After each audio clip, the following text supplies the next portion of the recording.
Malate, Manila, most happening place to be in Malate.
Papunta kami ngayon sa Ilocos Norte para tikman ang kanilang sikat na buko pie. Kaya nga nandito na kami ngayon sa Bikutan. Andiyan na nga yung Doña Soledad exit ng Metro Manila Skyway. Nandito kami para interviewin ang mga tollway operators.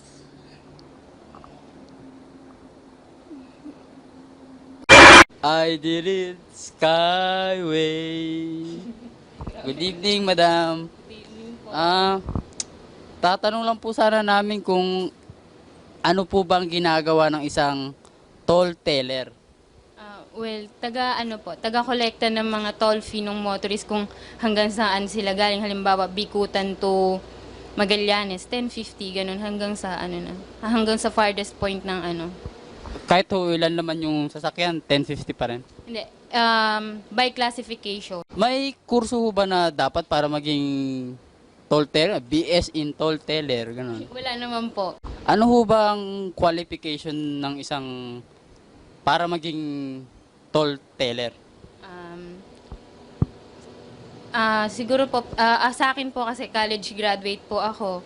Tapos, kailangan yung aura mo sa motorist okay. Yung, kumbaga, ma-PR ka, yung ngiti mo laging okay, ganun. Bawal yun nakasimangot kasi sisimangutan ka din ng motorista. Napaka-mystical naman pala, ano? Kailangan ho ba pag toll teller ka, mahaba yung kamay mo? Hindi naman po. Mahaba ang katawan mo kasi pag malayo, dudungaw ka pang ganun. Paano ho yung truck? Laki nun. Susungkutin mo na lang na ganun. Sa karanasan nyo, natakasan na ho ba kayo ng mga motorista na dumadaan dito? Maraming beses na po. Kaya yun nga po, sinusulat na lang namin yung mga plate number kung tapos pagdaan uli, doon na lang aabangan. Kailangan sharp yung mata nyo kasi tinitingnan nyo pa yung plate number. Oho. Ang dami niyo ho palang equipment. Para saan ho ang bawat isa dito? Itong banda rito, itong bus na to para entry, ito siya, yung touchscreen. Pagkatapos ito yung ticket encoder. Lahat ng cards, i-encode mo rito siya para pagdating doon sa exit, ma-determine kung saan siya galing. Kaya maanuhan na rin kung magkano babayaran mo. So high-tech nga ho kayo ngayon dahil touchscreen pa yung computer ninyo. Paano ho kung may nasira kayong computer? Yung meron naman kaming gumagawa agad, ang nangyayari, pag wala kaming booth na magamit o kaya available kung kailangan talaga rito na gamitin to, yung nasirang magmamanual siya. Meron kaming mga ticket, mga sub-ticket na ini-issue. Yung aircon, paano nyo po napapower? Saan ho nanggagaling yung kuryente? Meralco yan. Pero in case na power breakdown, walang Meralco, may genset kaming sarili. Kanya-kanya yung bawat plaza. Saan ho kayo umiihi dito? May mega booth po kami na may CR, yun po sa likod. Doon po kami umiihi. Mega boot?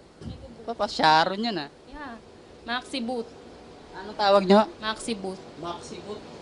Doon na po yung mga reports ng mga supervisor, nandun na rin po lahat ng Pakipaliwanag naman ho yung mga nilalaman ng Maxi Booth. Ito yung mother computer namin ng bawat plaza. Ayan, nakamonitor siya lahat ng lanes. Kaya lahat ng booth, dito, nakamonitor yan. Ito yung ano lang namin to kung anong power ang gumagana. Pag ganyang naka-green, Meralco siya. Pag itong naka-red, genset namin ang gumagana. Ah, okay.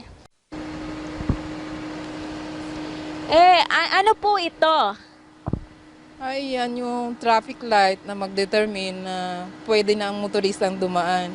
Once na mag-touch ka doon ng ticket issued, mag-green siya. Ito, mag-green yan. Paano ho kung may dumaan habang red? Ay, hindi siya, kasi dinalagyan niya ng barrier, hindi siya makakadaan. Paano ho kung katulad ngayon na open, walang barrier? Nakokontrol naman so far kasi rito, hindi ganong busy, kaya ng guard. Hinahabol po ng pulis? Medyo. Kung paano pag may LBM ho kayo, paano may dumadaan na ho dyan, nangyari na ho ba sa inyo? Oo. Magpaparelieve po ako dun sa kasama namin. Hirap siguro na. Nagpaparelieve po kami para bawas-bawasan yung sama ng loob. Itawag nito vehicle separator. Siya yung nagsiseparate ng bawat vehicle. Yung height detector yan. Iyan ang nagka-classify either class 1 or class 2. Sa taas naman niya. Kasi ang classification ng vehicle, hindi lang sa axle, kundi pati rin sa height. May message ho ba kayo sa mga gustong maging toll teller? Message ko lang, gustong maging toll teller. Okay yung trabaho, masaya, mag-i-enjoy silang talaga.